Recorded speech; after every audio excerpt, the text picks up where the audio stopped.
Mga Karizar, ang pag-uusapan po natin ngayon ay ang promotion ni Police General Nicolas Torre. So ngayon nga, pinaparangalan nga siya ng ating presidente ng Pilipinas na si Bongbong Marcos. Okay, na-promote siya, makikita nyo sa video guys, na-promote si General Torre ng 3-star. Okay, ang laki ng ngiti ni General Torre abot sa tainga. Oh, grabe tong pagka-promote, na-promote agad. Grabe, no? Ang kanyang pag-promote ay dahil sa kanyang accomplishment na kung saan yung unang-una, yung pag-aresto kay Kibuloy. At ang pangalawa, yung illegal na pag-aresto kay President Duterte. Okay, nakita nyo dyan guys, yung kanyang papalapit kay President Marcos. Ang laki ng kanyang ngiti, no? Abot nga yung kanyang ngiti, mapapansin nyo, oh. Parang hindi na nag-march yan, no? Parang gustong-gusto ng tumakbo. Ayan, sumalot na. Tapos, yung kamay nilagay pa sa kanang dibdib. So, doble ang kuan niya. Doble ang tuwa niya, no? Ibig sabihin na doble ang tuwa niya gaya President Marcos. Ayan, yung palakad ng palakada, sumalodo siya. Tingnan niyo yung ngiti niya, babas lahat ng ngipin sa sa tuwa. Grabe, no? Ganun pala pag ma-promote, no? Lalabas yung mga ngipin nga malalaki, ha? Lumalabas yung mga ngipin kapag ma-promote ka pala sa sa gobyerno. Lalabas pala yung mga ngiti mo. Kanya, no? Lumalabas yung ngipin na malalaki. No? Abot sa tainga dito. Abot sa tainga yung tuwa ni Torre. Okay? Ayan, sino kaya tumakasama nyo? Asawa siguro, mga pamilya siguro niya yan. Ayan. Ayan, so malodo. Ayan. Na-promote. Kaya pala ginawa talaga ni Torre ang lahat. Dahil may kapalit nga, no? Yes, kaya pala ginalingan sa pag-aresto. Kasi may kapalit palang posisyon na naghihintay. Yes, gusto lang palang ma-promote. Kaya pala gano'n na lang gano'n na lang umasta, no?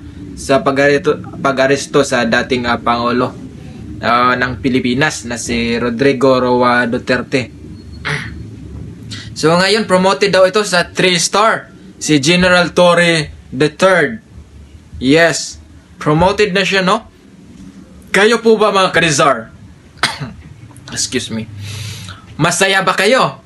Masaya ba kayo na na-promote si General Torre? Dahil at proud ba kayo sa kanyang accomplishment sa bansang Pilipinas? Okay, ano ang masasabi nyo sa pagka-promote ni General Torre III ng dahilan sa pag-aresto kaya President Duterte? At ang kasama nito si Kibuloy, no? Yan po ang dahilan ng kanyang pag-angat ng posisyon. Kayo po ba? Nang dahil si General Torre ay abot nga yung ngiti sa tagumpay, okay, sa kanyang pag-angat sa posisyon, kayo po ba?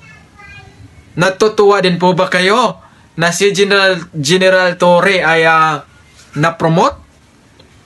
Paki-comment naman ang inyong mga reaction or inyong mga opinion about sa promotion ni General Torre. Okay? Napaka saya ni Torre ngayon. Ang tanong kaya, hindi na kaya siya ipapahuli or hindi na kaya siya tawag nito, 'di ba pinapatawag siya sa Senado?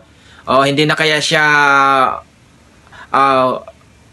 iimbitahan o hindi na kaya siya ipapatawag? Yung sabina ba niya ay nasa Senado ay may bisa pa ba? So yan po ang ating tutukan mga Karizar.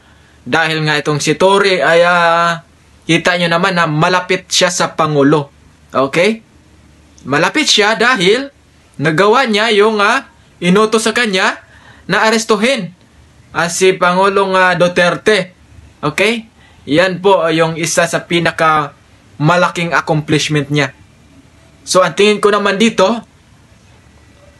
malaking ang accomplishment niya, pero sira naman ang pangalan niya sa excuse me, sa buong mamamayang Pilipino, no?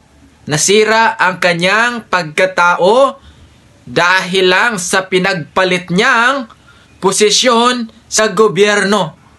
Nang dahil sa kanyang pangarap niyang umangat. Pangarap niyang tumaas ang ranggo. So, sinasakripisyo niya ang kanyang pagkatao na kahit na ay labag sa saligang batas, ay sinusunod niya pa rin ang utos ni Bongbong Marcos. So, ayan, tutukan po natin ang susunod na kabanata dito sa ating channel. Kung ikaw ay may opinion, mag-comment lang dyan at ating bigyan ng solusyon. Mag-subscribe na kayo guys, mga Kanizar, at don't forget to click the notification bell para lagi po kayong updated sa ating channel. It's me again, Nizar, the Admirer.